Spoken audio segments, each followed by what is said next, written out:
Hey everyone, it's Peter Kerr from Daydream Nation, and I've got two of my favorite panelists back on the show. Peter Jones from the Contrarians. How are you, Pete? Hello, Peter. Hello, Reed. Great to see both of you. Nice to be here. And Reed Little from the Contrarians. Nice to see you as well, mate. Also glad to be here. Thank you for the invite. Pete, great to see you. Today's show, Rainbow. Best song, worst song. Every album covered. It's as simple as that. This is going to be a tough show.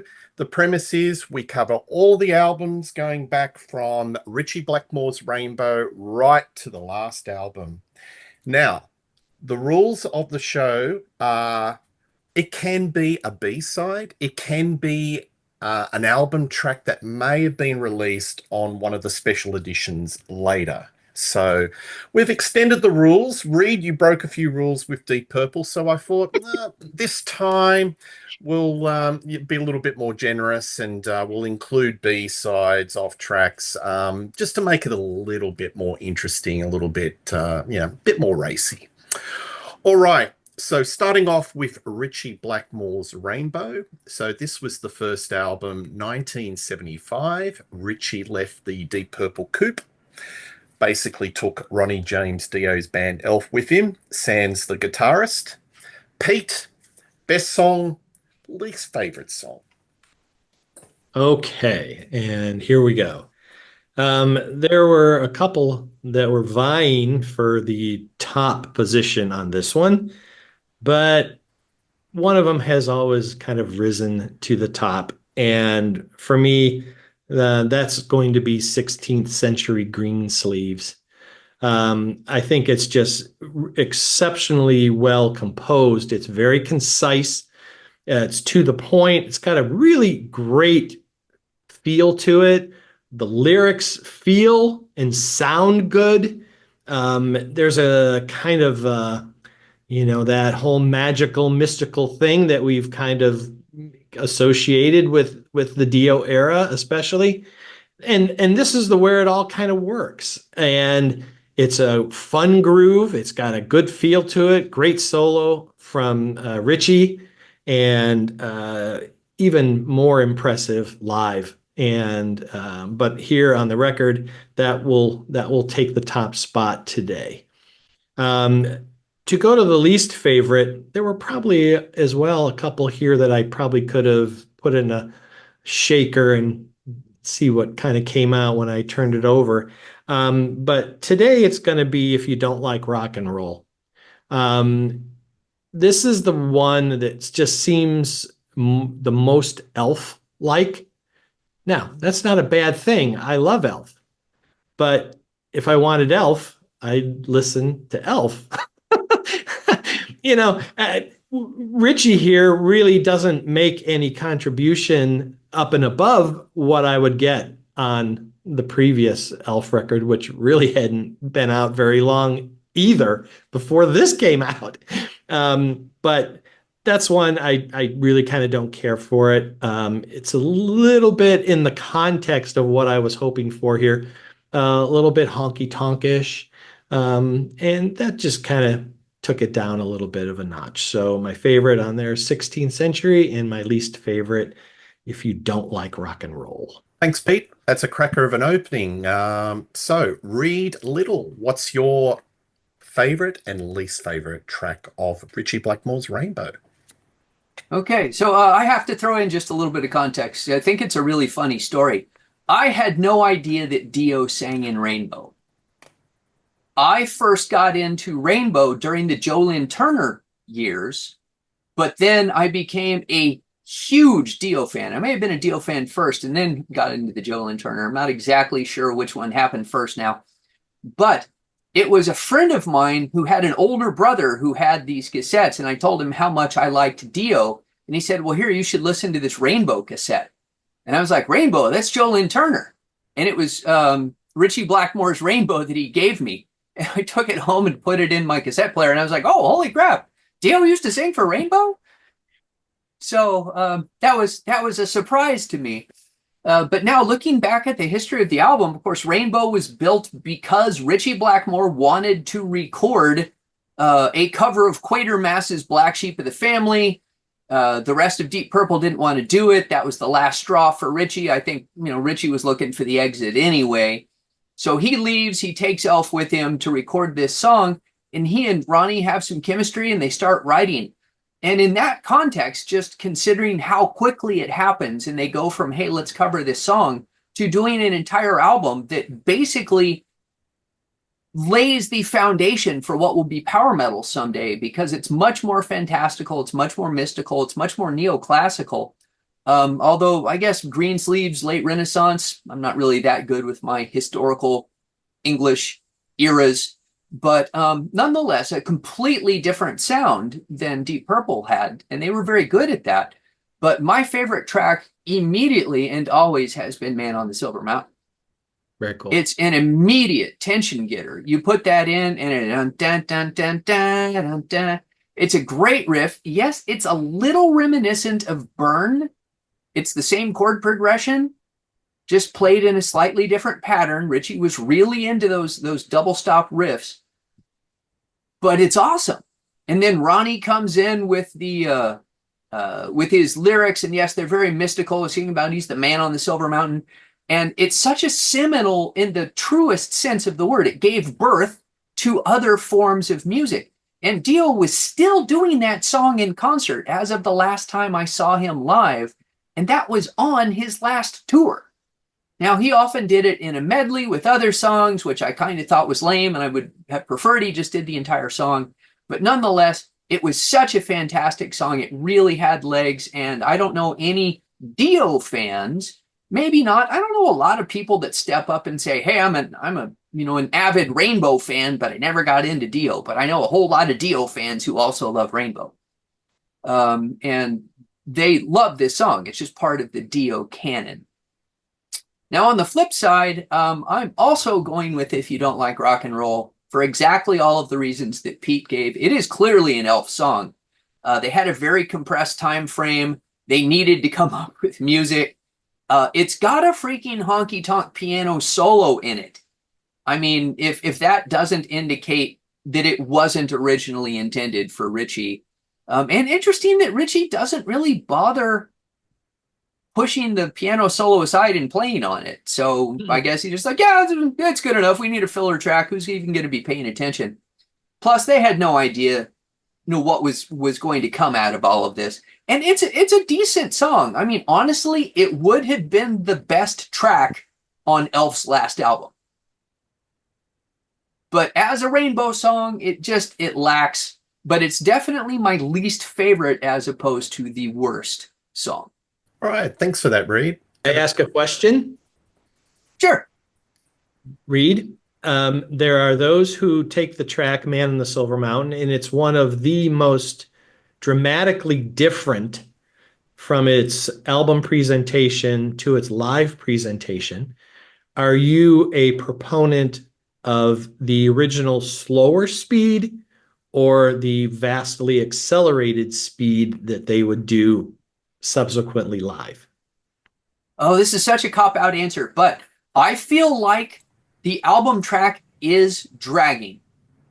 But it's only about 5 BPM too slow. It just needs a little bit more push on it. It doesn't need to be nearly as fast as it is in On Stage.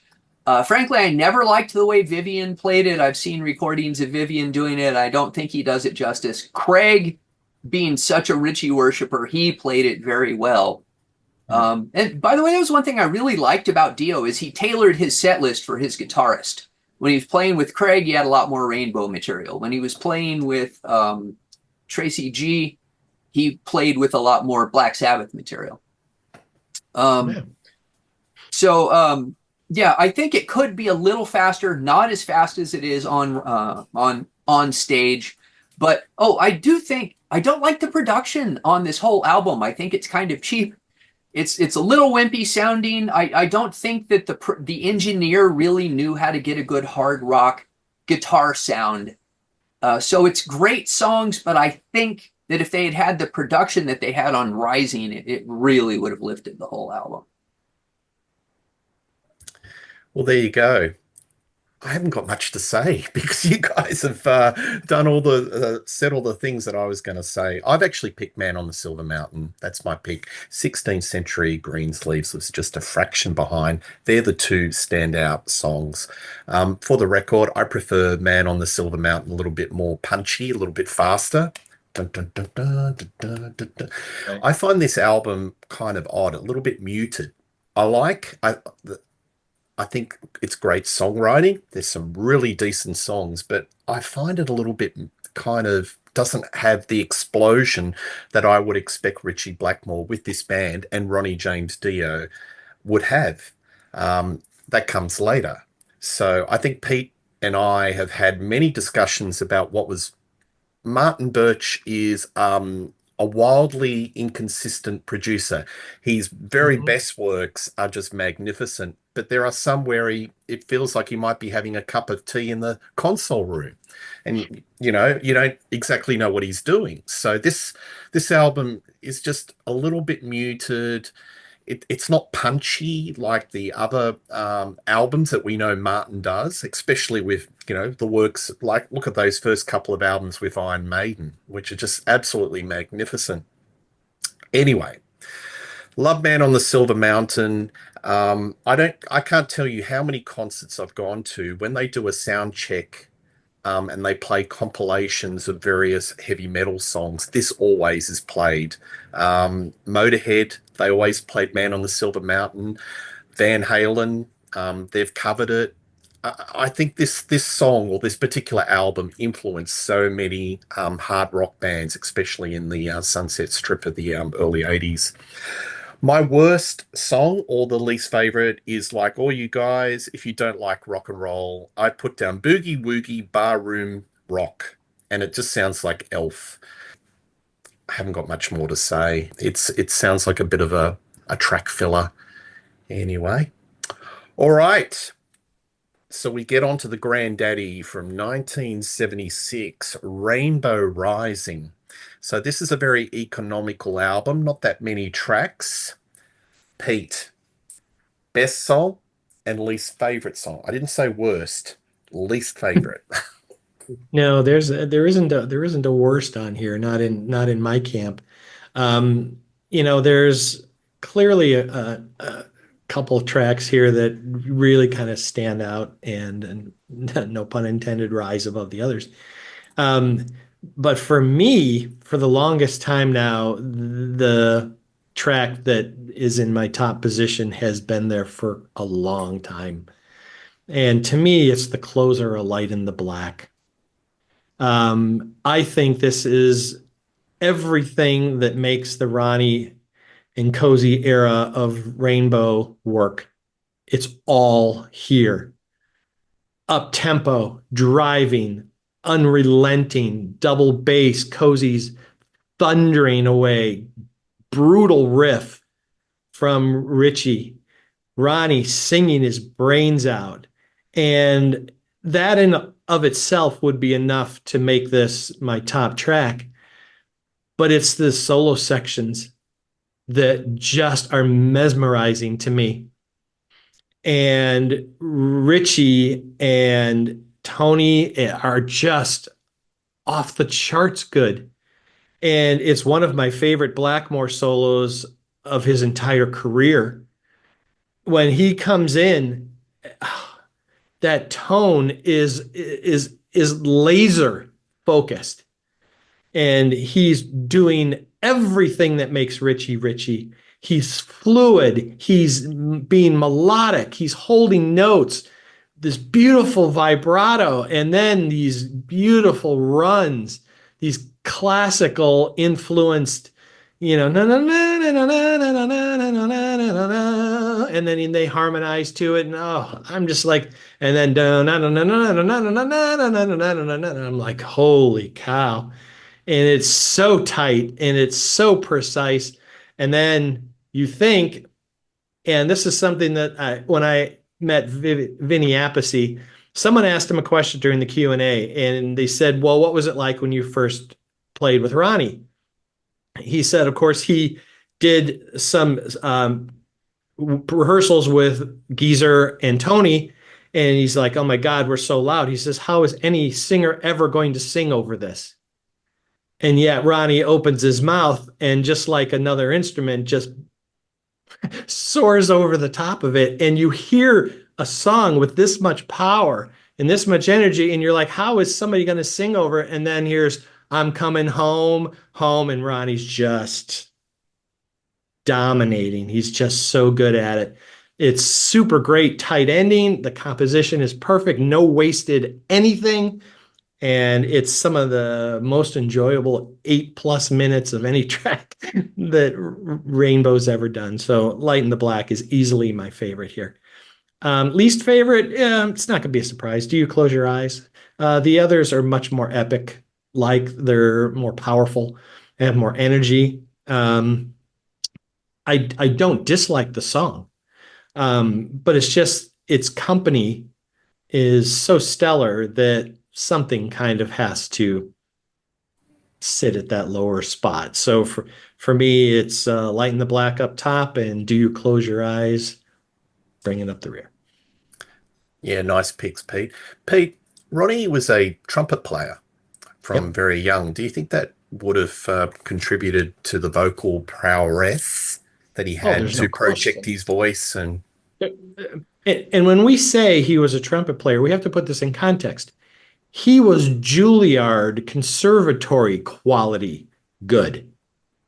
This was somebody who was pushed by his father, practice, practice, practice, and there is absolutely no question. And, if you watch any of the more respected, vocal reactions and things that do Ronnie, they clearly point out a deep abdominal foundational air support. And now he's an enigma. He never warmed up.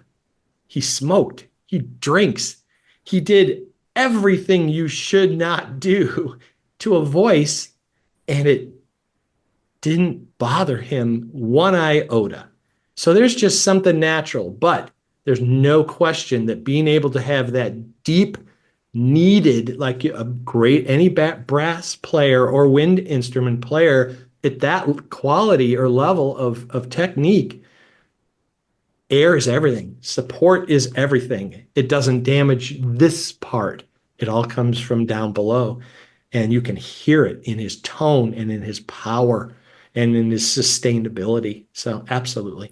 Yeah, and I saw Heaven and Hell when that was like in the later parts of Ronnie's life or career, and he still had that power, even though you could tell the vocal range wasn't as good, wasn't quite there, but he still had that power. The tonality, the tonality of his voice had changed a bit, but none of the other stuff was compromised. Power was still there. Yeah, absolutely. No question.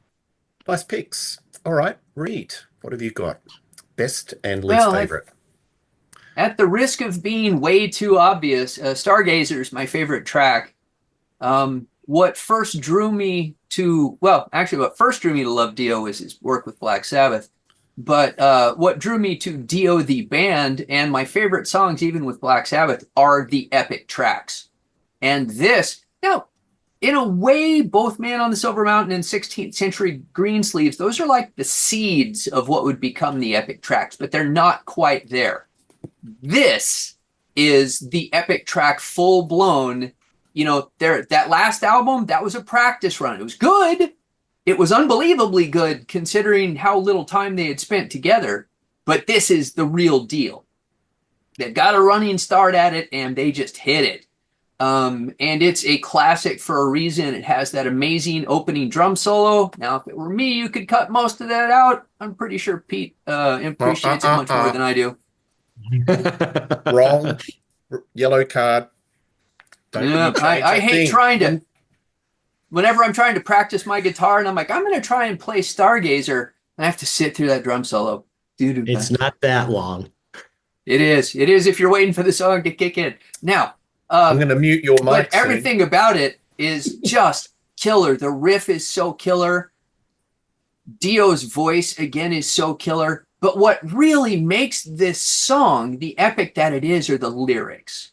Yes. And this is why I get so instantly over people who are like, well, it's fantasy, it's cheesy. And I'm like, no, that is utter crap. You need to justify that opinion a little bit better. Fantasy does not equal cheesy. The tales of gods and monsters and the fantastical are how people talk in metaphor about things that might be politically unpalatable, or they might be, just sound like an economics lecture. So you can tell it in a fantasy story. And here we have a story of the wizard, and these people who serve the wizard, maybe they're slaves, maybe they're not, because they clearly believe in his cause, and they build him a tower high enough that he says it will allow him to reach heaven. And at the end, he jumps off and dies, and the people are left going, what just happened? Right. And, how many possible meanings of that are there? It's not just, notice, no one pushes the wizard off. He really believes he has that power. So is it pride goes before a fall? Is it be careful what you wish for? Be careful who you follow? People leading us in the wrong directions, all this wasted effort. It could mean a whole lot of, it could mean any of those, none of those. You can make up your own meaning. That's what makes it a great lyric. The fact that it's stuck in this incredible epic song is what makes it an all-time classic. Plus, of course, you get Tony Carey's amazing solo in it. You get Ritchie's amazing solo in it. Just everything about that guitar. But what really, really sells it, right at the end, as they're going out and the song just goes on, and Ronnie starts just riffing. And I don't think any of that was written out. I think he's just singing off the top of his head. But listen to the tonality of it. He's not just doing the same line over and over again. He's exploring his range. He's up, he's down, he's low, he's high. It's a masterclass vocal performance in the closing of that song. And I don't think Ronnie ever equaled it in his career, although he did a lot of great work. Just that one thing is everything that Ronnie Dio would ever be. On the other hand, I'm really with you on Do You Close Your Eyes? And famously, Ronnie would later say that he was, he didn't want to do songs about, hey, baby, I love you. But he never had a problem doing love songs when he could include some fantastical elements like Country Girl, which is a song that I freaking love off of Mob Rules. In this song, his lyrics, like, I know how to talk to a king, they're really just, they feel tacked on and out of place. And he's like, I need a rhyme, so I'm going to make it something medieval. I'm like, I don't know, man. I mean, it's not a bad song, but it is my least favorite on the album. Good one, Reed. Appreciate that. Stargazer for me. It's majestic. And I was going to be cheeky, Pete Jones. I was going to just do a tie for Stargazer and a Light in the Black and just include it as one, that can't get away with it. It's like a fraction. That's easily my favorite side of a record in all my records. I love it. Stargazer, A Light in the Black, there's not much better than those two songs. But Stargazer for me, I think Ronnie has some of the greatest vocals committed to rock in that track. He sings for his life. And I can sort of understand why he was quite bitter and quite upset that he got fired out of the band, or, depends who you talk to, whether he resigned or he got fired. But I think he put so much into Rainbow, and especially in that album, it's quite emotional.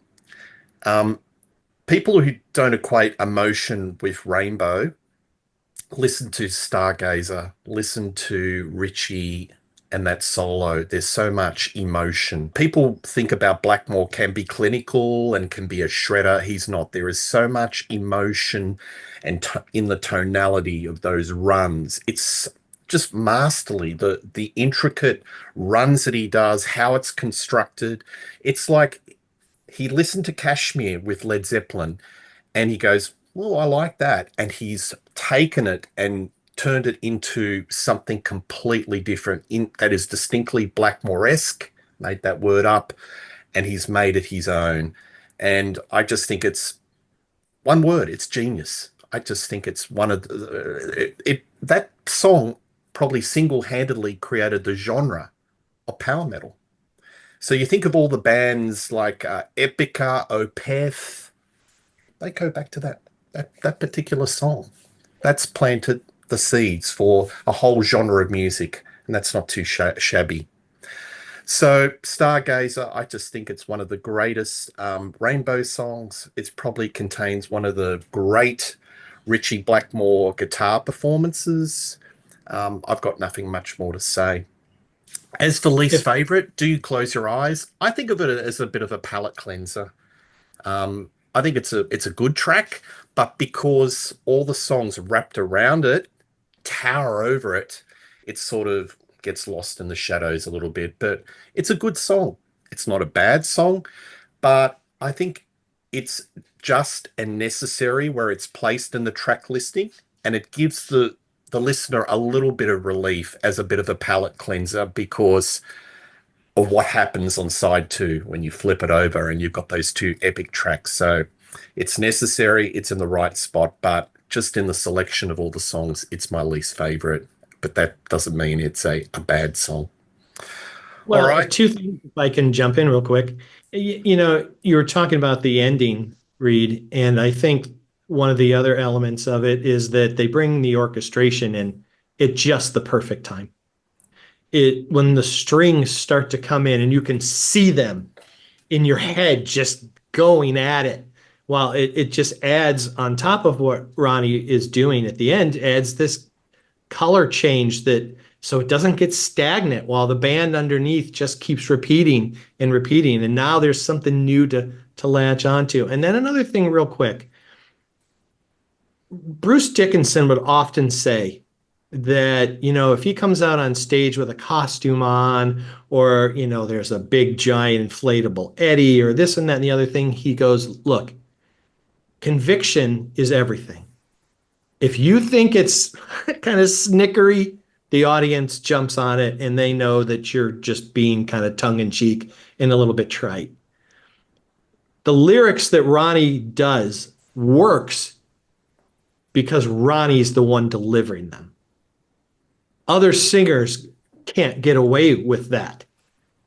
And it's his ability to, you think of him and you're like, this is so genuine and so of him and from him that you really, not that you need help buying into it, but it really even solidifies it even more. And you're just like, I'm with you.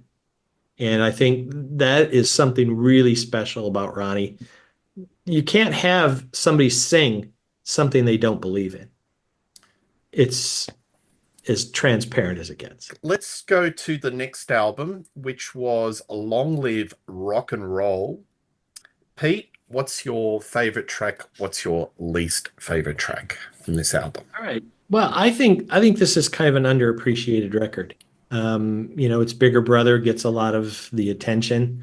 And this one sometimes can tend to be a little bit overlooked.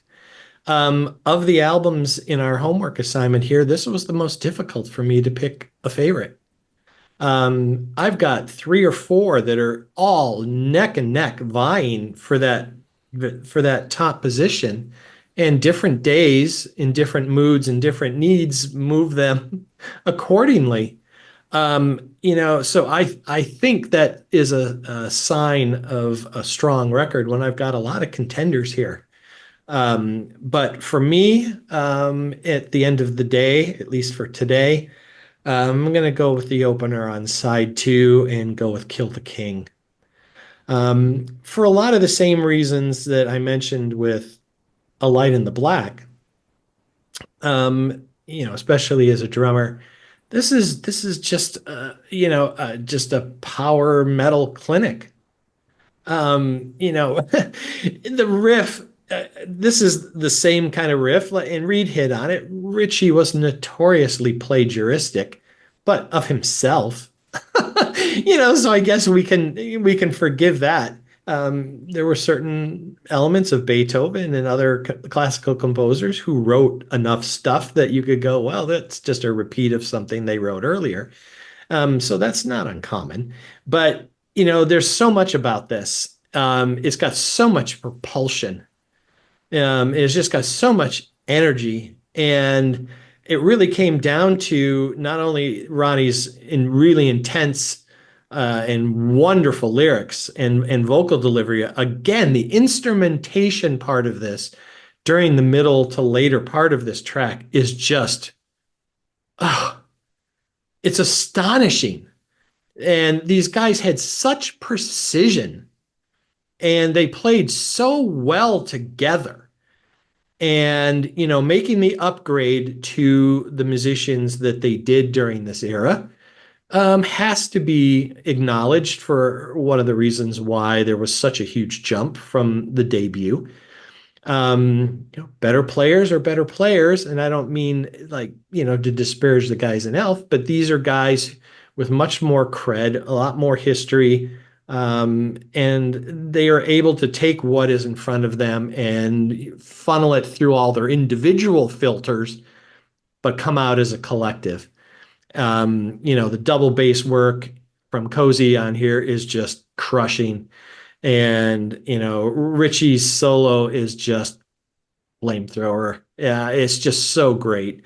And another perfect track, no filler, no anything. And, it sometimes feels like it's longer, but it's only 4:30.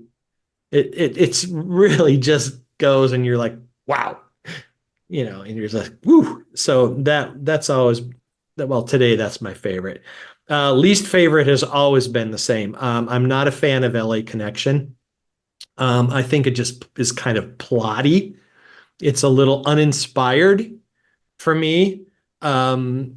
Ronnie has if there is something that we can maybe say as a possible flaw with Ronnie, is that he has this fine line between where he normally sings and where he starts to get a bit grovelly. And he doesn't do it often, but it really stands out when he does. And I think his vocal on here is just a little bit over the top, a little bit too aggressive for what's going on with the track. I don't care for the chorus. Normally I don't mind Cozy playing slower, heavy stuff because look, the Shed's on side 2 and some other stuff where he's pounding away, which I'm more than enjoyed to hear. But this just didn't seem to work. So Kill the King and LA Connection. Yeah, thanks, Pete. And LA Connection was the first single of the album. So there you go. Go figure. Reed, what are your picks? Okay. Yeah, this was one of the harder albums for me. I actually frequently, although not always, we're all moody, right? But I frequently like Long Live Rock and Roll better than I like Rising. I think it's a more consistent album. Maybe it doesn't have the peaks and valleys. Stargazer is one of the all-time highs.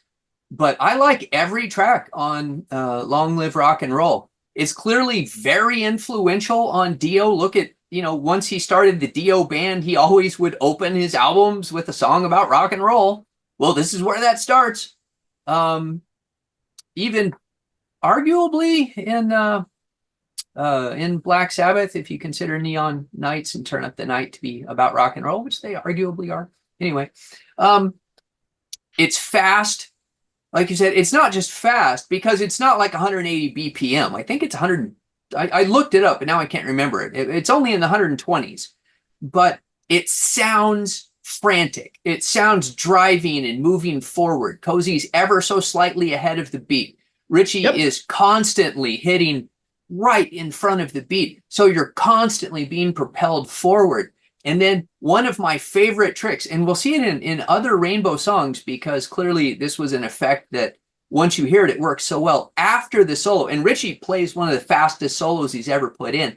There's even a sweep picking lick in the solo for Kill the King. And I think it's the only one that he played on record. I'm not 100% on that. It's the only one that sticks out in my mind. I have to chuckle because when I was listening earlier, I go, there's a sweep moment in there. So thank you. It just reaffirms that. That's a great catch. But at the end of so he plays this really fast solo. In fact, when I listened to it, I was like, geez, this is when I listened to it way back in the day. that was the first time that I really went, geez, I didn't know Richie could play like that, because he never bothered. He was a fast player in the early 70s, but that was on a completely different level. But then at the end of the solo, they modulate up a step. And Ronnie is still going, treason, treason, the specter looms again. Except he's a full note higher, which that is not easy to do under any circumstances. And he just blows it out through the end of the song. And it's unrelenting. It never stops.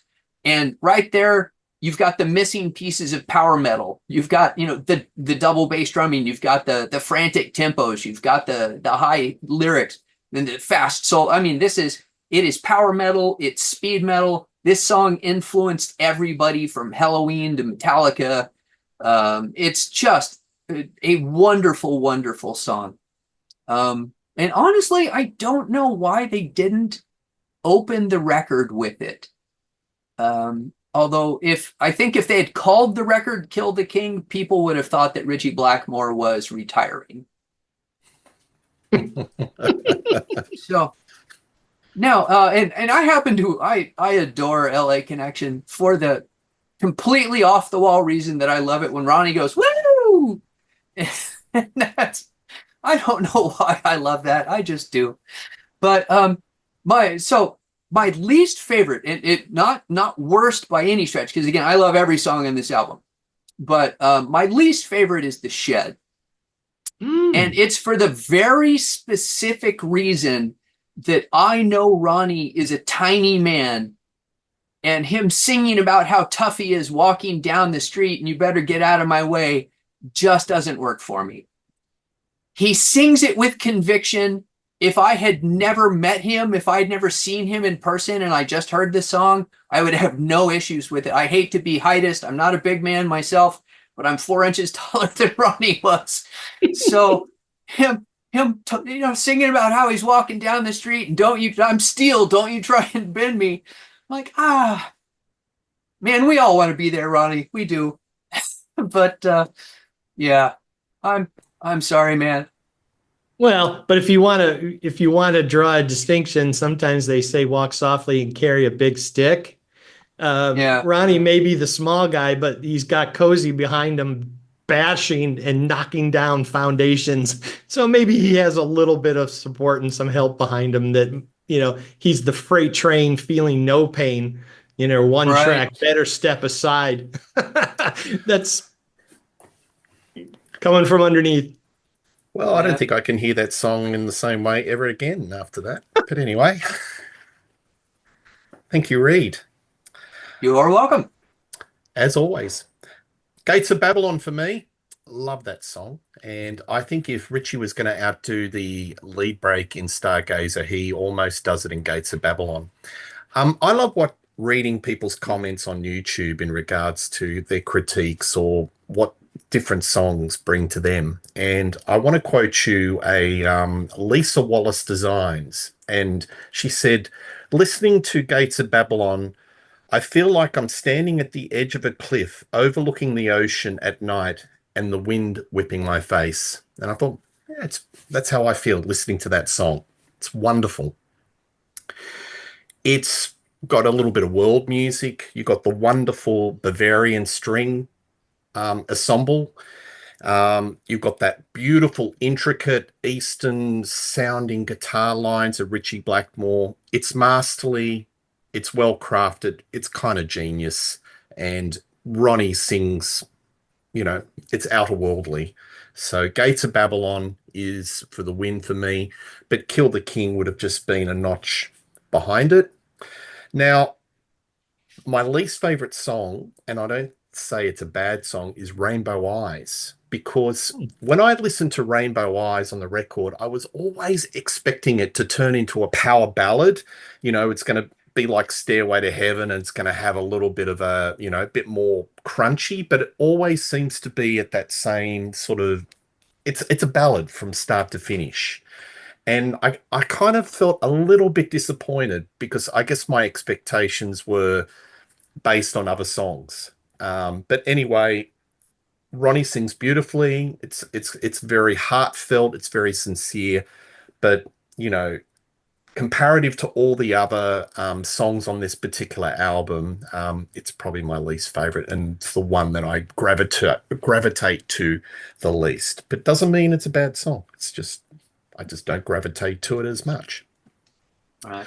So, Peter, Or Rudy Sarzo, who played with Dio for a while, tells this story about when he joined the Dio band. Ronnie asked him, "Is there any song that you would like to do?" And Rudy said, "I want to do Gates of Babylon." And Dio said, "No. We've done that live. It doesn't go over. I love that song, but it never connects with the audiences." So he said, "But we'll do it in rehearsal for you." So he got to play Gates of Babylon in rehearsal with the Dio band, but Dio wouldn't do it in concert. isn't that strange? Because there are certain songs that you listen to on record and they go, "Oh, I'd love to see that live." Like Stargazer, they didn't play that a hell of a lot. And reading interviews with Blackmore and Dia, they said that didn't kind of connect with the audience, or it's kind of really weird. Maybe it's Yeah. because it's got the string arrangements. There's certain sort of layers that they just couldn't transfer live. Pete, you got any views on this? I'll have to check because I think I'm pretty certain that I've heard Gates of Babylon with Simon, and I'm sure it was Rudy, but people can verify that on their own. It's a track of immense range and emotion, and actually, this is silly, but my favorite version of it is actually their video With the live because vocal. his vocal is live and it's got a beautiful wet delay to it that makes Ronnie's voice just sound even bigger to the backing track. And I actually prefer that. I don't need to watch Richie and Cozy try to mime their stuff because they're hideous at it. They've got no Terrible. idea what they're doing. It's awful.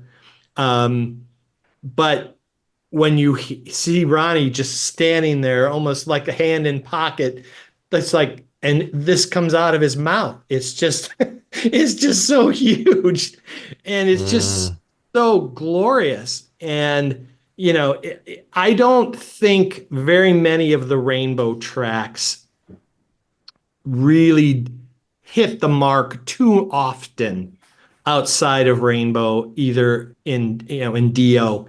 I enjoyed seeing them, hearing them every once in a while, but most of the time I didn't feel that they would do Terra Woman with Doug Aldridge, and and I'm just like, nice, but too far removed.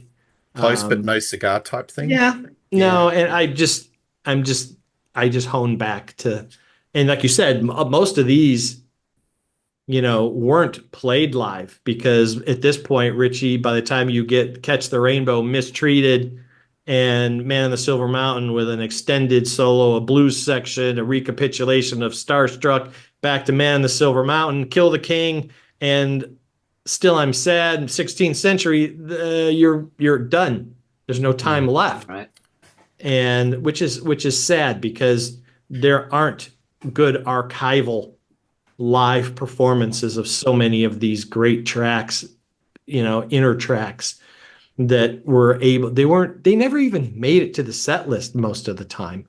And if they did, for a very, very few, and they were popping one in and then it just got pulled. And so Richie was not that adventurous, plus, he liked to do what he liked to do because he wanted to play his stuff and what he was soloing. So, but that's the knock on Rainbow during this period. So Yeah. Well, that could be sort of deemed as a typical Blackmore thing. Even with Purple, he wasn't very adventurous with the song list.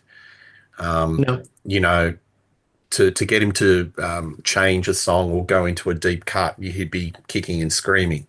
and that's one of the reasons why people loved, the Morse era, and now with Simon, they're pulling out a lot of tracks that over time that people go, oh my gosh, thank you, Yep. bringing them back to the catalog. So Yep. All right. Well, we come to this point where there's a change of singer, a change of sound, and Rainbow are decidedly going in a more commercial direction with Down to Earth. So, new singer Graham Bonnet. Pete, Down to Earth. Favorite song, least favorite. Bit All right, challenging real this one. quick story. You had talked ahead of time, of which I appreciate. My birthday is tomorrow, October 12th. I had bought tickets to see Rainbow and Blue Oyster Cult at the International Amphitheater, October 12th, 1979. I was so stoked I could barely breathe. And then I had the tickets before the Down to Earth album was released.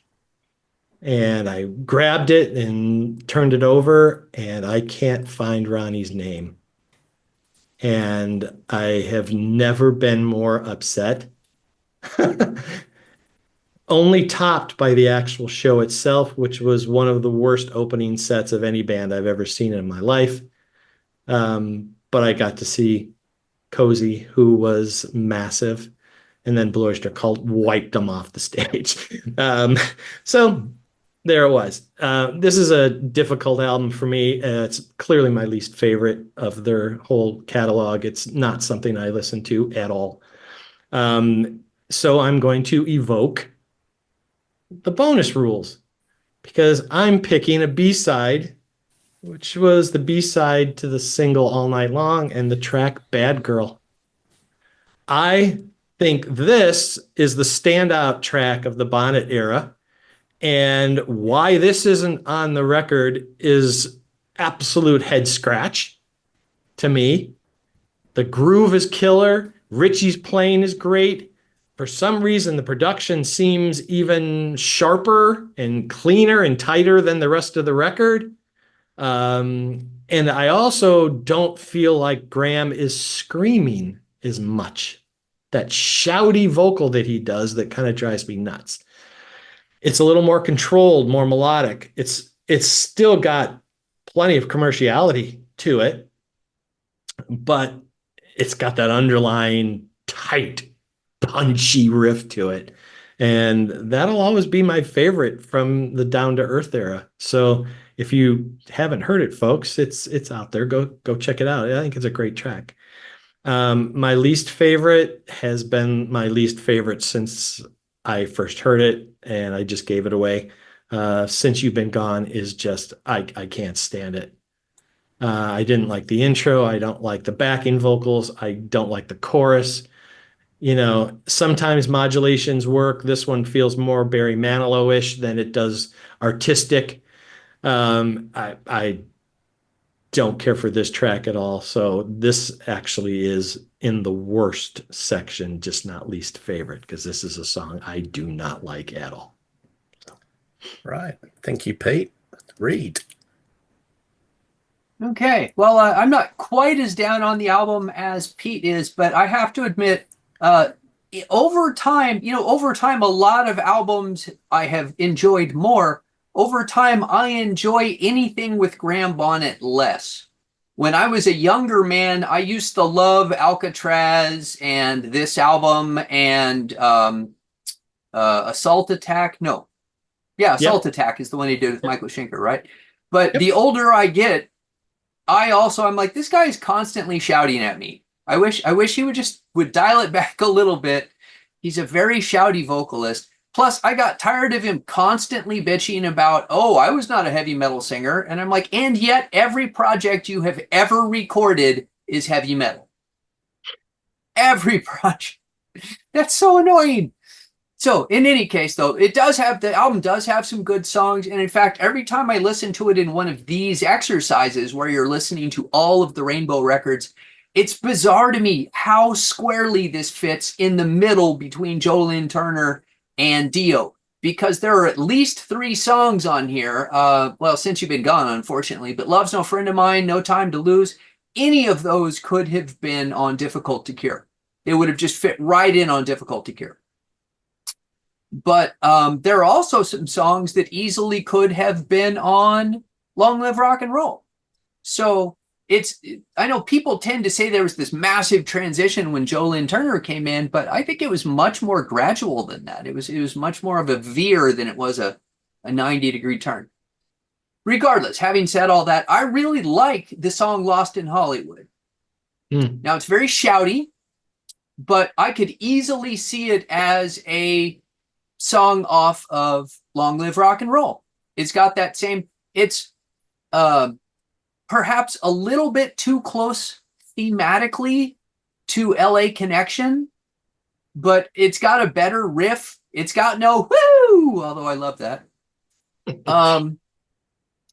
And there are some really great note choices in the vocal lines because he's not always in the standard. I don't know exactly which pitch he's going to, but I think there's a part where he's singing. He's either singing in minor and he goes to some major fill notes or something. But there's really some vocal choices in it that I go, oh, well, that's interesting, because for all of Ronnie's power, he rarely sang outside. Right. He's a very inside singer. For you, anybody who's not deep into music, that just means that he's singing in key, whereas Graham would sing notes that were out of key, which is a little bit jazzier of a feel. Blue notes. I'm sorry? They were blue notes. Blue notes, yes. Sorry, I'm having a little problems with my headset this evening. Stupid technology. Anyway, I think it's good. I think Richie, I like the fact there are some subtle variations of the main riff before we get to the keyboard solo. Richie did not always do that. So that showed that he was still paying attention. He was still being creative during the recording of this album. There's what sounds an awful lot like a unison part between the guitar and keyboard. I'm not 100% on that. It could be Richie doubling himself, but I think it's Don Airey doubling the guitar, which is something that Don was a master at, and he does it at a pretty high speed. So I think that sounds very good, and I just think it makes a good closing track, and it because I like ending the album still kind of looking back towards the Dio era.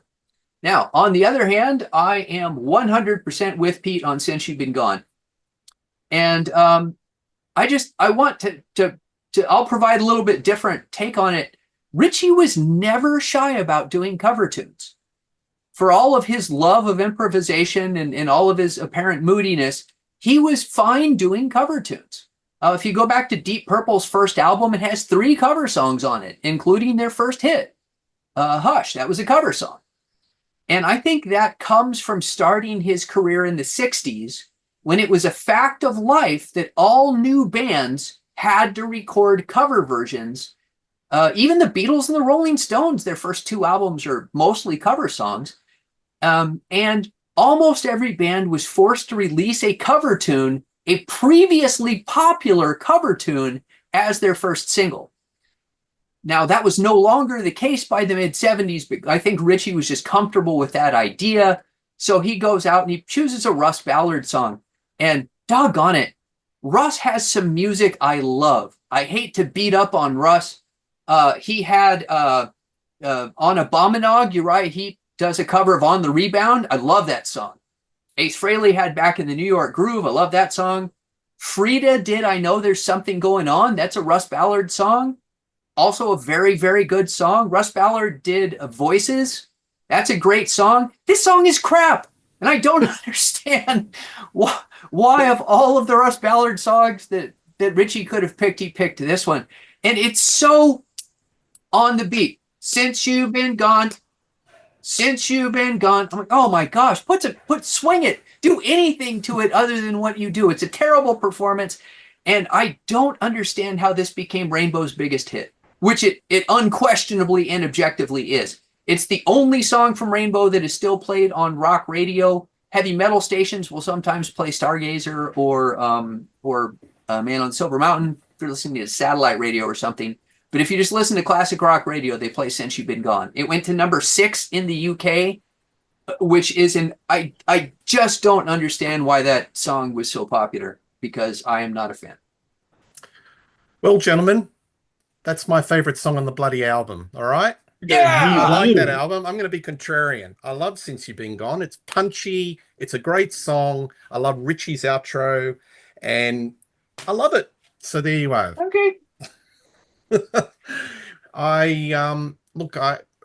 I think he goes back to Russ Ballard all the time because Russ is a very commercial, catchy pop writer, and I think it's a great pop song. And yeah, it's just one I gravitate to, and I think it's the perfect pop song. That's why it was a hit. There were none of these other songs were going to be anything that was different on rock radio. They were going for a lot more of a Foreigner, Night Ranger, REO Speedwagon sort of sound, and this one had obviously the cut through. It was 3 minutes 25. And one thing I like about this, you can't deny, is that Richie doesn't overplay within the song. You know, he's not one of those guitarists that, oh, I am the star of the song and my playing will just overlay it, the melody. He just sits back and he does this nice little outro at the end. So I like it. I just put my hand up. I like the song. Um, Graham Bonnet, he's what we call in Australia a belter, and he belts out a song. And I saw him live, and seriously, Pete and Reed, his mouth was open the whole performance. He's got the mic there, and it's like no variation. He just belts it out. It's just like one volume, and that's the way he goes. I believe that. My least favorite song is No Time to Lose. I think there's no variation in the voice. There's no subtlety, and it sounds like a bit of a recycled riff. Richie recycles his riffs. I guess if you're going to recycle from the best, and that's him. But to me, it just doesn't go anywhere. It seems like a bit more of a filler track, and there are quite a few filler tracks on this album, but this is the filler of the filler. So No Time to Lose for me. All right, so we have another change in the singing stocks, and we have Mr. Joe Lynn Turner with the Difficult to Cure album from 1981. So, Pete, what's your favorite and least favorite song on this album? Yeah, this one has always been my favorite track on here. And I think it's in the wrong spot on the record. And again, I keep giving away my titles with my own words. Spotlight Kid is my favorite track. And I think this should have opened the record. Um, I listened to the opening track, I Surrender, and you're like, okay, you get a certain sense of where you may think it's going, and then Spotlight Kid takes a right turn. I think Spotlight Kid, both because of its energy and its fierce driving tempo and all the great playing that's in it, could have connected more with the earlier Rainbow. And then if you want to go into a more commercial direction, then that's great. Spotlight Kid is exceptionally challenging to play as a drummer. That double bass is just constant and it's pretty quick. But it's similar to some of the other tracks that I've already mentioned, is my favorites. I love the chorus. The verses work great. Joe Lynn Turner sounds fantastic on it. Even when you get to the section at the end where he's going, the audience died, fading away. He's not shouting. He's high, he's powerful, but I don't feel like he's yelling at me. And that is a big plus. That's clearly my favorite on that album. My least favorite is Midtown Tunnel Vision. I just don't think it's a very good song compositionally, so there's really not much to do with it. It's kind of formulated and square and not very exciting from both a melodic and lyric standpoint, and I think the playing on it is about as mid-level, kind of bland as anything on the record. So Spotlight Kid and Midtown Tunnel Vision for Difficult to Cure. Thanks, Pete. Reed.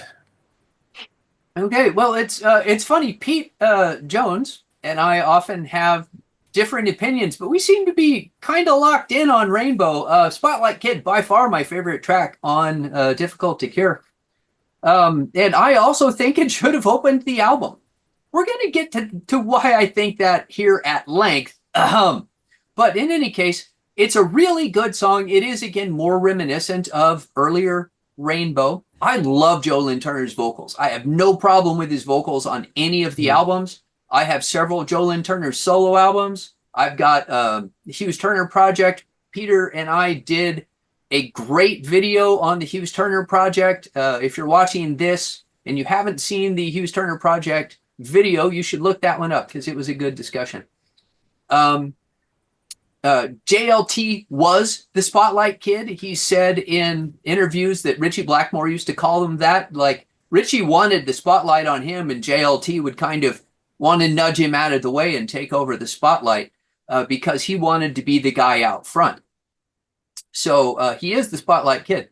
There's a few very different things in it, too. Don Airey gets a really lengthy keyboard solo, which is really strange. He has some very unusual synth tonality to it. And what's really odd about it, it is tonally, and I don't mean, I should say stylistically will be a better word in this case, stylistically absolutely different than Ritchie's guitar solo when Ritchie comes in, because Ritchie's playing neoclassical licks, which Don's keyboard solo is very experimental. It's as far from neoclassical as you can imagine. And then Ritchie comes back in and he's playing kind of more in the lane Ritchie Blackmore stuff. And I always think, well, that's weird. And sometimes I really like it. And sometimes I think, I don't know, I don't think that really works. But in any case, I do think it's the most interesting track on the album. Now, I freaking hate I Surrender. I think that song is crap. Hey, look, it's another Russ Ballard tune. I don't know why Ritchie Blackmore picks the Russ Ballard tunes that I don't like. It's like it's a personal insult. But again, somehow, this was a minor hit, which I don't understand.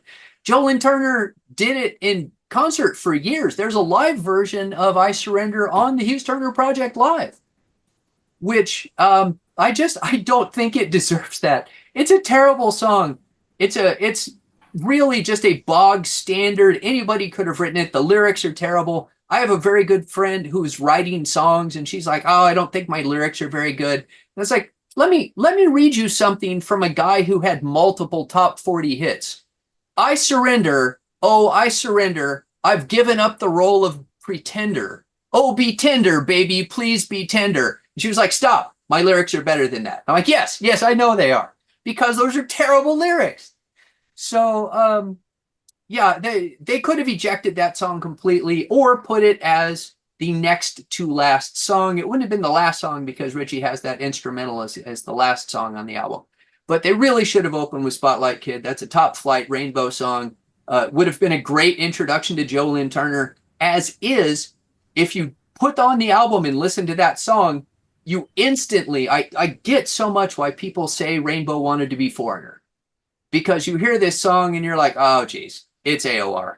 It's Low Rent Journey. It's second tier Foreigner. But the very next song is so much better. They should have opened that. Well, I haven't picked Surrender, so don't worry about that. That actually was a huge hit in the UK. Went to number 2. I think that's their biggest selling single in the UK. Yeah. So there you go. I'm going to cite the B-side additional track card and pick Jealous Lover. I love that track. It's riff-tastic. Should have been on this album. I don't know why it wasn't included. It's a song that has taken a life of its own. I think it was released as an EP, a special EP, but it's a bit of a head scratch why it wasn't included on Difficult to Cure. It's just Ritchie coming up with a fantastic, very simple riff. Joe Lynn Turner, the lyrics are quite simple, just talking about a problem that he had with a girlfriend, and it's compelling. It's just simple, earworm, and I love it. And, you know, if that was on the album, it'd be my pick. So Jealous Lover, I'm citing the bonus track card.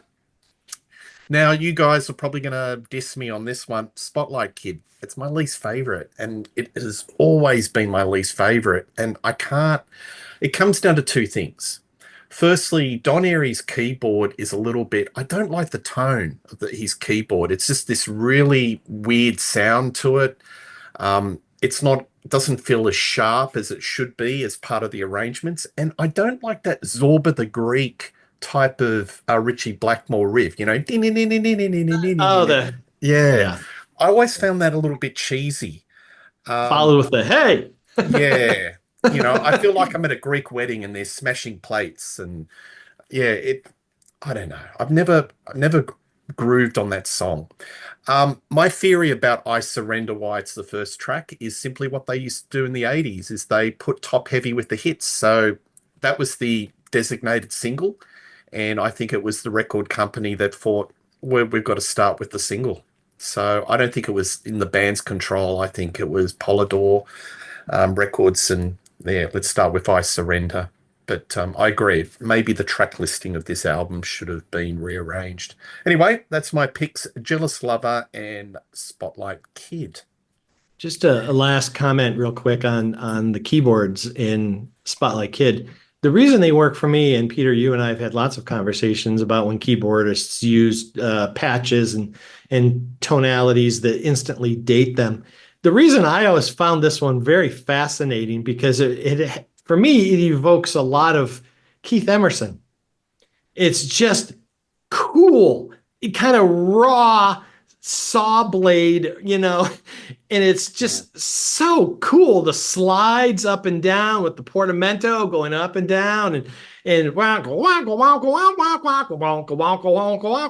that's just, to me, that's just Tarkus era Emerson. And I'm just like, wow, that just really worked for me for some reason. And they don't sound dated. If they did, I don't think I could put this track at the top if the keyboards made me feel that dated. I would instantly have to knock it down because of that. But that was just my real quick take on that. Yeah, no problem. No, well, I guess we all hear different things, but yeah, I think for me, it's the Zorba the Greek bit that really. I just find it a bit cheesy, but there's a little bit of a keyboard where it's a little bit blurry. Maybe not the bit that you're referencing, but there's some other keyboard lines in it that I don't know, it just doesn't sort of fit in. But anyway, that's just I guess what I hear. All right, next album, Straight Between the Eyes. Photo will go up. A very impressive album cover. Joe Lynn Turner still in the vocal position. Pete, what do you think of this album? And yeah, what's your favorite song, least favorite song? Well, I think, to my interpretation, everything we just said that we would change about the previous album, they just corrected on this one. They swapped the songs. They didn't open with Stone Cold and follow with Death Alley. They opened with Death Alley and then played Stone Cold, which is what they should have done on the previous record. And then I could say it's the lead track again, because it is. Death Alley Driver is a stunning track. Great feel, tremendous playing. Bobby Rondinelli is really playing his butt off on this one. There's some super cool, tight hi-hat punches and syncopations that he's doing in here. I like the edge. It's got that shades of Highway Star, another car theme, rough and ready rider on a supersonic sound machine, I'm like, yeah. And I'm like, you'll never, and I like the choruses. I thought they were tight and precise. And everything about this, it works for me. And I think this is one of the standout tracks of the Joe Lynn era. So that one's always been really easy for me to put up at the top. My least favorite is Tight Squeeze. All I wrote down here is this is LA Connection Part 2 for me. I just don't care for this at all. I don't like how it sounds. I don't like the vocal. I don't like the lyrics. And it's just kind of drudgy and flatlined for me. So those are my two for Straight Between the Eyes. Good stuff, Pete. Reed. I think Pete must have hacked my computer. Yeah, those are my exact picks. Death Alley Drivers is my favorite track, and Tight Squeeze is my least favorite. My only kind of knock on Death Alley Driver is as it starts, you think, it's trying a little too hard to be a Highway Star. Right. But that goes away once Joe Lynn starts singing because he has such a distinctive style, he has such a distinctive sound. And after that, it's its own thing. And in this song, Richie reminds us why he is the father of neoclassical hard rock. Now, as much as we were talking about another guitarist who is attempting now to distance himself from Ritchie Blackmore, but clearly everything that would become neoclassical shredding in the 80s is in this song, although at a substantially slower tempo. And when you figure Steeler and then Alcatraz would just be out 2 years later, it's remarkable what a jump in technical proficiency neoclassical playing took in just 2 years. But nonetheless, all of the licks are here. The sound is here. It's a great song, and it's a perfect opener. And then Tight Squeeze, I like to call it Trite Sleaze. JLT likes these songs too much. He includes one of these sleazy numbers on almost every album. The lyrics are terrible. He rhymes Tight Squeeze with Baby Baby Please. If you just look up the lyrics, you can just point your finger at the screen and any couplet you land on is bad. How about this one? Rock me in your cradle, roll me like the dice, do it to me and I'll do it to you, do it till we do it right. That's good lyricism right there, JL. It's sad, and it's in the service of bog standard stripper rock, and it's just like I said, and it plagues Joe Lynn Turner's career because he keeps doing these stupid stripper songs, and even if you go to something like Mother's Army that he did in the 90s, anybody listen to that band? We can do a show on Mother's Army one of these days. He did that with Jeff Watson from Night Ranger and Bob Daisley. And anyway, it's not a good song. Well, Joe, if you're listening in your castle of Bulgaria, read.little at whatever.com. I'll send you the email address. I've got exactly the same two songs. We agree. Yes. Look at that. Death Alley Driver, Highway Star. Love it. Not much more to add, but it's a flashy, ballsy, straight out of the gate song. And I like this album. I think this is the best Rainbow 80s album. What do you think, guys? Would it be up there? Straight between the eyes? No? Oh, okay. All right. We might talk about that. But this is my favorite Rainbow album of the 80s, and Death Alley Driver is just, virtuosity of Blackmore showing what he can do for the 80s crowd. And I love it. Stone Cold is not that far behind. I think that's the best Rainbow ballad. A lot of emotion, very heartfelt. The story I heard is that Roger Glover came into the studio and they said, "What's wrong, Roger?" And he goes, my wife left me stone cold. And then out of that, bing, light bulb. Joe Lynn Turner wrote a pretty good lyric. He can write good lyrics, and they wrapped a really good song. And I can understand why this got a bit of traction. I think this is their highest charting single in America, and it still gets played on classic radio to this day. But I can understand. My wife likes it. I think it's a good song. Worst song, Tight Squeeze, terrible. And the way they spell, Tite, is that how they spell tight in America? No. Oh, it's terrible. Nope. I've got nothing much to add. It's filler. Filler. And you know what? Blackmore doesn't even bother doing a good solo. It's a straight up blues progression. Blackmore's a very proficient blues player. He could have put just a tiny bit of effort and done a legitimate solo, which would give one good thing to that track, and he doesn't even do that. Yeah. I think you made a really good analogy, stripper rock. I can imagine Joe Lynn kind of swing his hips while he's singing it, putting on the little Lafargio. No, I can't stand it. That's the worst song on the album, Tight Squeeze. Mistreated. That was almost up there as well. You know, My second. I Really think that good was live. yeah, Miss Mistreated was really good live. yeah. Do you think that was a pot shot at David Coverdale? I think because there was a little bit of a war between Blackers and DC. It was Rainbow versus Whitesnake. I think that was a little bit of a tongue-in-cheek throwaway. Anyway, but Richie's not above it, obviously. yeah. Alrighty.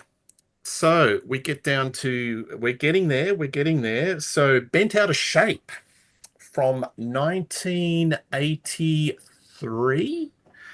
Pete, what is your favorite song and what is your least favorite song off this album? Yeah, this is one of the albums that I think gets really overlooked. This doesn't have the street cred that the two previous Joe Lynn Turner albums have. Again, another change. We bring in specialist on drums, Chuck Berge. Tremendous player, not that Bobby wasn't, but there was something more fundamentally solid about the tracks on this album. And for me, that is crystalline as soon as I heard Drinking with the Devil. And I think that is just, and it's really late in the album. It's way down at number 8. You waited too long for a track like that, in my opinion, as far as song positioning. Great riff. Jolene is really doing a great job here. And again, a great chorus. And that's what I really love with this. Drinking with the devil, devil gonna race. It's got a really cool feel to it. It sounds mature. And I think it fits in with the real top tracks from the previous 2 records. So that's a real standout for me. Richie's really exceptional on that one. My least favorite, and this is maybe a cop-out, but it's going to be Snowman because I don't think it really does much. It's a little long. And normally I have no problems with instrumentals. But this one just kind of seems to be a little bit uninspired. There are some other tracks that may have been kind of close to this. But there was an instrumental earlier on the first side from Anybody There, which is much shorter. So I really didn't need a second instrumental. And because this one was longer, this one kind of got the radar put on it. So Drinking with the Devil, and then followed up on the album at number 9 is Snowman. The instrumental is my least favorite. Yeah, nice. Thanks, Pete. Reed. Okay. I freaking love this album. I'm unapologetic. I like it at least as well as I like Rising, possibly more. I think it's a perfect album. I even love the song Street of Dreams, and it has irritated me for years that people dismiss this album by saying, oh, it's so poppy. I'm like, no, it's not. It has one poppy song. Street of Dreams is unquestionably a pop song. They were trying to get a hit, and then I don't remember what the story is, but their video MTV wouldn't play their video because of some image in the video. Hypnotism. They didn't Okay. like that. Weird. So, but I love that song. And yes, it's the poppiest song on the album, but it's the only song in that style. So if someone says, oh, it's their poppiest album, I'm like, you haven't listened to the album, and therefore your opinion means nothing to me. I love the album. I love every track on it. We'll talk about my least favorite. But my favorite, there are probably 3 or 4 songs that I would argue, but I like Fire Dance is absolutely one of my favorites. It's up-tempo. The album, if you can have a criticism for it, it's a little mid-tempo for most of it, but Fire Dance is kind of more up-tempo. Plus, I think this is the closest Joe Lynn Turner ever comes in his lyrics to having a good mental movie created by his lyrics. You can picture the gypsy camp and dancing around the fire. And his lyric is good when he's not singing stripper rock. It starts out with a really great opening synthesizer sound, and then it's got something that I'm not sure. I think it's unison guitar and synthesizer. It may be Ritchie playing with an octave divider of some sort, but I think it's a synth and guitar. And by the way, the keyboard player, who is it? David Rosenthal instead of Don Airy on this. He does a wonderful job. Now, he's not, at this point in his career, he's not nearly as busy a player as Don Airy in terms of his note lines, but he's so good at bedding the track, at providing the foundation. And he has one of the most memorable keyboard licks of the 80s, which is in Desperate Heart, which is just a fantastic little line. Chuck Berge's drums accenting the 2 and 4, just again, very foundational. It's not fancy, but it's perfect for the track. And Ritchie kills it on the guitar solo on this. So it's one of my favorite Joe Lynn Turner era songs, and that continues on into his solo career. And I really like Joe Lynn Turner's voice. He's a good singer. Now, on the other hand, I find both of the instrumentals a little uninspired. And that's emblematic or problematic of Ritchie Blackmore to me. Blackmore over and over and over again emphasized how he loved to improvise. He was an improviser. He wanted to be done with recording the album so he could get on stage and improvise. Well, recording a instrumental track is exactly the opposite of that. And I think his best instrumental tracks are when he is covering somebody else's song. And therefore, I actually like Snowman just a little bit better than I like Anybody There. Because Snowman is based on Walking in the Air, which is a song that is, I don't know, it's very haunting. I heard it once in the 80s and it stuck with me for decades, that young choir boy singing it. Or at least there was something on British TV. Anyway, it was based on a movie, The Snowman, right? Had this song in it. And I think that elevates it for me because it has that melody, but it's the keyboard that I love in Snowman. It's not Ritchie's playing. I think Ritchie's playing it's good, but it's not interesting good. It's treading water good. And I would, ready for him to move on to another song. And luckily he moves on to Make Your Move, which is I think a better way to finish it. If they had ended the album on Snowman, I would have been disappointed with it. All right, Reed. My favorite song on this album is Desperate Heart.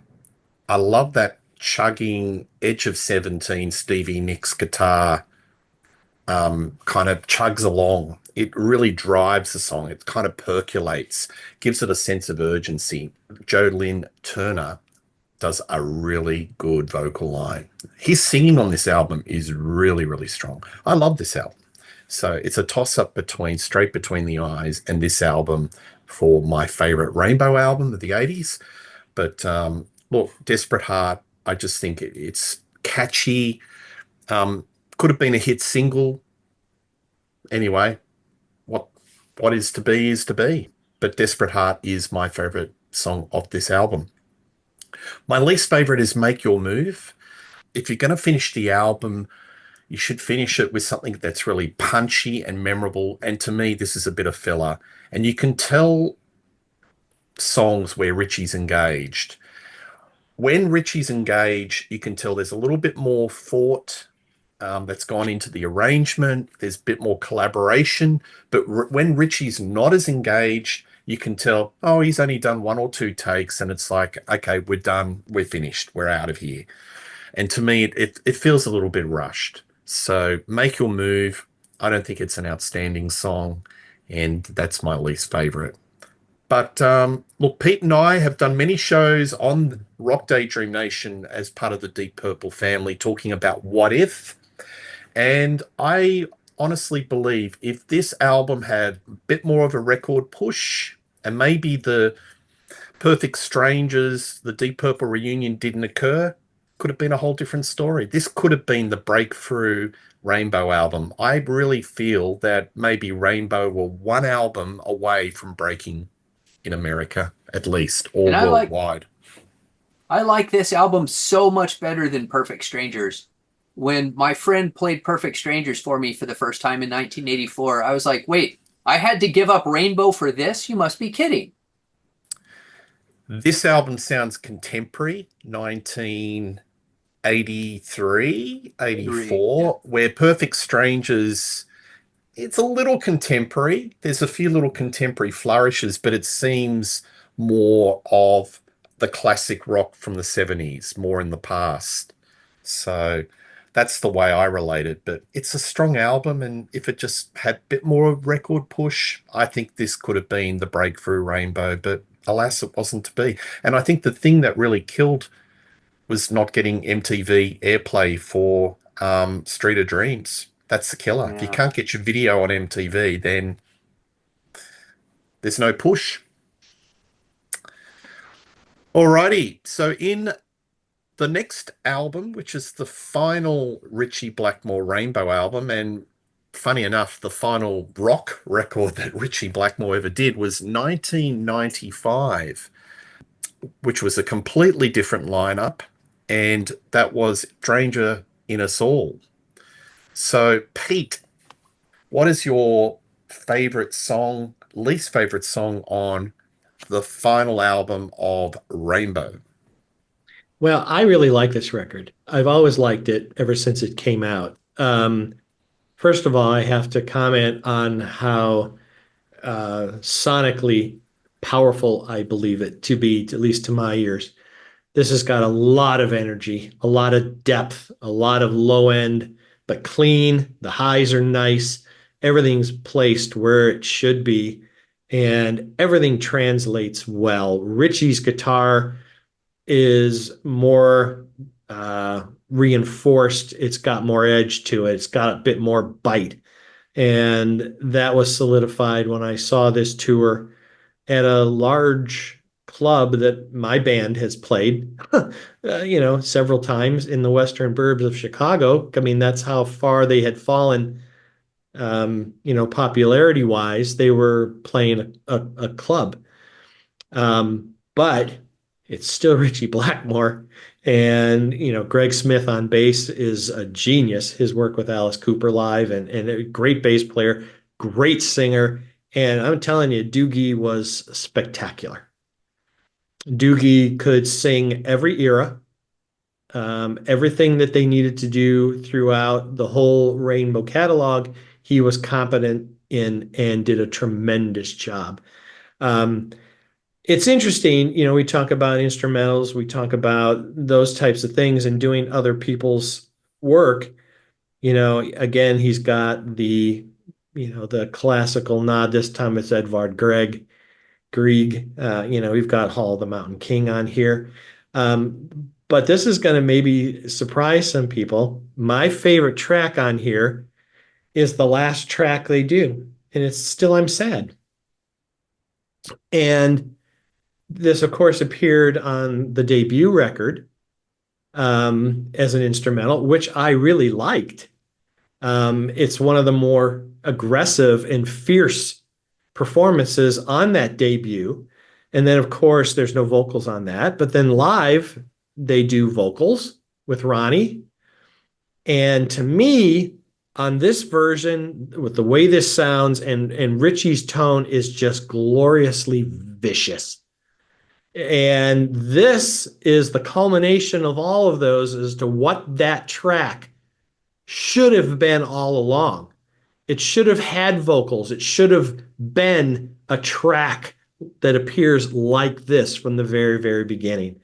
I think from top to bottom, the feel is aggressive and it's heavy, and Doogie soars on this, but it's Richie in those solo sections that and if you're going to end a career, as it turns out, man, good on you, because I listened to the last notes of this and I'm like, I knew and I know why I've always liked Richie.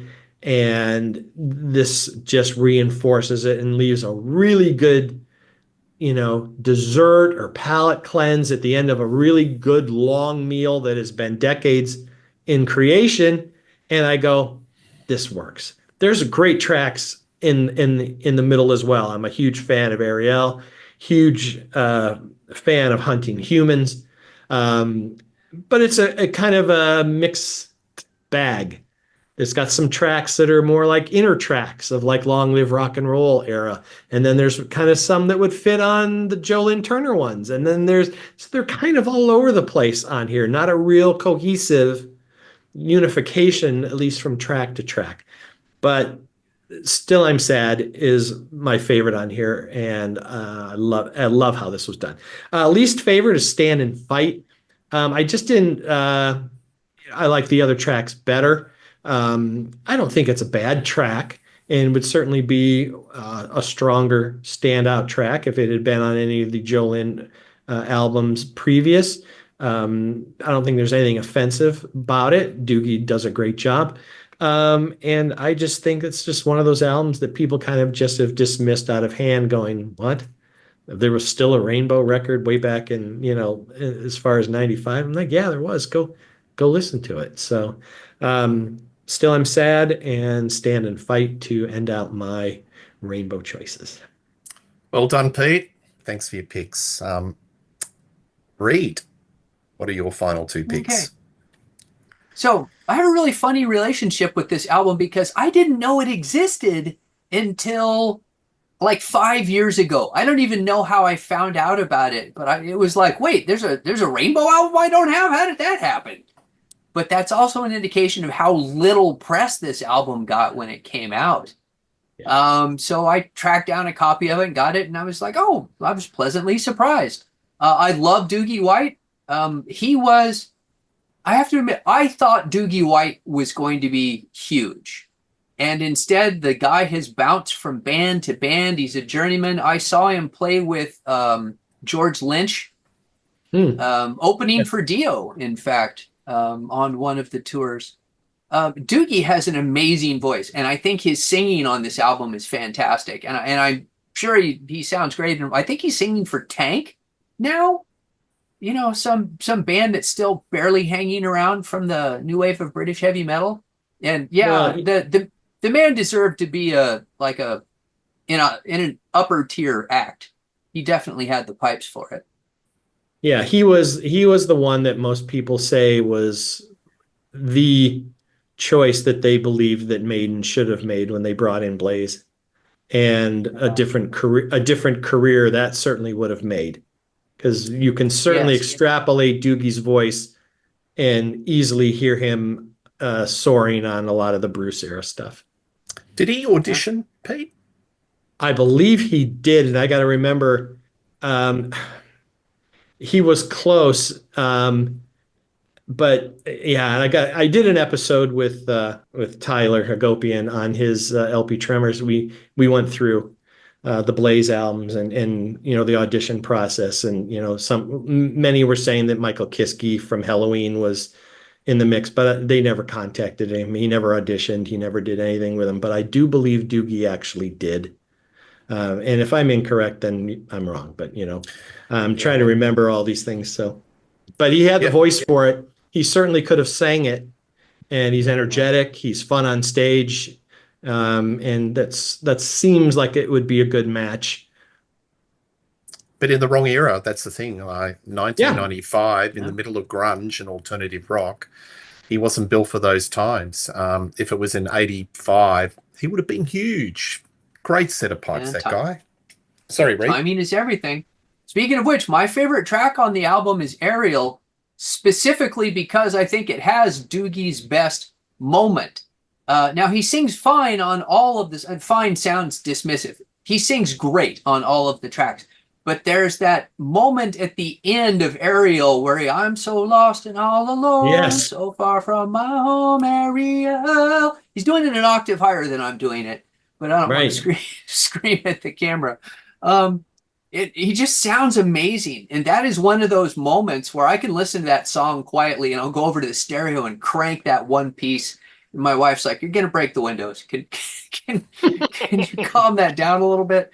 But I love that. Now, although I have to say, it bothers me a little bit that isn't the end of that song. There's a coda after that where they bring it down and then it just trickles off. And I'm like, you should have arranged that differently. But the vocal performance on that really pushes it over the top. And by the way, for you guitar equipment nerds, in the video for that song, you can clearly see that Richie has a hex pickup installed on his guitar, a Roland split pickup that you would then connect to a synthesizer system. And yet I have never heard of Richie playing guitar synth. So I've always been fascinated by that. I would love to hear a recording of the man doing something with guitar synth, because I'm sure he didn't have it put on there for no reason. I mean, that is his main strat. But anyway, I just thought that was interesting. So my least favorite, and I thought about Stand and Fight, which it's an okay song, but it's no better than okay. But I actually, Still I'm Sad is my least favorite, specifically because it's the third version of the song. And it's not even an original composition. It's a cover tune from the Yardbirds. Now, Richie loved the Yardbirds. He has said over and over again that Jeff Beck is his favorite guitar player, even though they were basically the same age. They came up together. He knew Jeff Beck, before either of them were anybody. But he always admired Jeff Beck and he always admired the Yardbirds. So fine, cover their song. It's a little weird to choose to do it as an instrumental, but it was his first time out of Deep Purple. He was feeling his oats. He wanted to make a statement. I much prefer the vocal version with Ronnie on stage, but I didn't need a third version of it. And it's annoying because it is a good version. Doogie sounds great. Richie is playing phenomenally. It's some of his best playing on the album. But I'm just going, it's your third try at this same damn song. You know what? Pick another. Go find a Russ Ballard song to cover. I've heard enough of Still I'm Sad. Yeah, since you've been gone, you can do that again. Yeah, exactly. Yeah. Maybe improve that one on the second time through. They say third time's a charm, Reed. I'm just saying. Yep. Alrighty. Thanks, Reed. Thanks for your picks. I'm going to go Black Masquerade. I think it's a lot of fun. I love it. It just bounces along, and to me, it's power metal. He invented power metal, so he's wading in the power metal pool and having a ball. And I love Doogie's vocals on it. He just rolls with it. It's got neoclassical flourishes. It's just wonderful. So Doogie, great singer. The tonality is just so raw. And for those trivia buffs, Doogie was the roadie for Whitesnake in the classic 81, 82, 83 era. So from roadie to singer for Rainbow, that's quite a rise. My least favorite is Hunting Humans, Insatiable. It's I appreciate it's a little bit different, but I think it's a little bit underbaked. They could work on it a little bit more. I can hear that Richie's trying to do something a little bit different. There was a lot of rock in 1985 was clearly alternative, and I think it's probably a close but no cigar. It's more of a sonic choice for me that I don't gravitate to that song as much as the others. But that's my least favorite song. And Still I'm Sad, I think he's making a statement before he goes and jumps into the Blackmore Night. It's like, I started on that first album, I played this song, and I'm going to finish with it. So I kind of like that synergy. It's like full circle. He comes back to it. So, guys, you brought home the bacon. That was fantastic. I've had a lot of fun. We have covered all the Rainbow albums. We've chosen our favorite, our least favorite songs. Peter Jones, thank you, my friend. Wonderful to have you on the show. You can see Pete on the Contrarians. Just type in the Contrarians. Reed Little as well on the Contrarians. Just type in Reed Little. Folks, tell us what's your favorite Rainbow songs on these albums. or least favorite? Do you agree? Disagree? We love reading your comments. Please like and subscribe to Rock Daydream Nation. Plenty of content. We're doing a lot more on the Deep Purple family, and let's face it, this is part of the Deep Purple family. It's an ongoing series. It's a bottomless pool. But one thing's for sure, you'll see Pete Jones and Reed Little in 2024 and 25 and beyond on Rock Daydream Nation. Have a good night and cheers. See ya. Cheers.